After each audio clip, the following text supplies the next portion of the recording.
Yahya from Morocco. Assalamu alaikum wa rahmatullah, Sheikh. Alaikum salam wa rahmatullahi wa barakatuh. Sheikh, before I was practicing Islam, I was talking a lot with my friends and I was do astaghfirullah buhtan.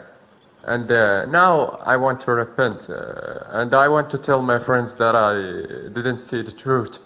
But it was long ago, maybe years and a half. Should I stay quiet or maybe they forget or something? Or should I tell them that I was lying about that person?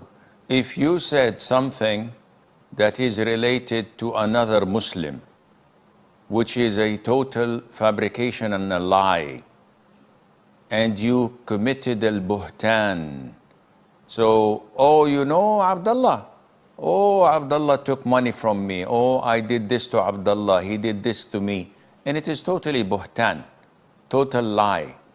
You have to rectify this either by going to Abdullah and say to him, I said this about you, and I apologize, which most likely would cause more evil.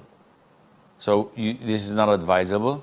Or you go to these people and say, oh, the time I said so-and-so, I was lying, I don't know what happened to me, I ask Allah for forgiveness. No, the guy is free from all of that.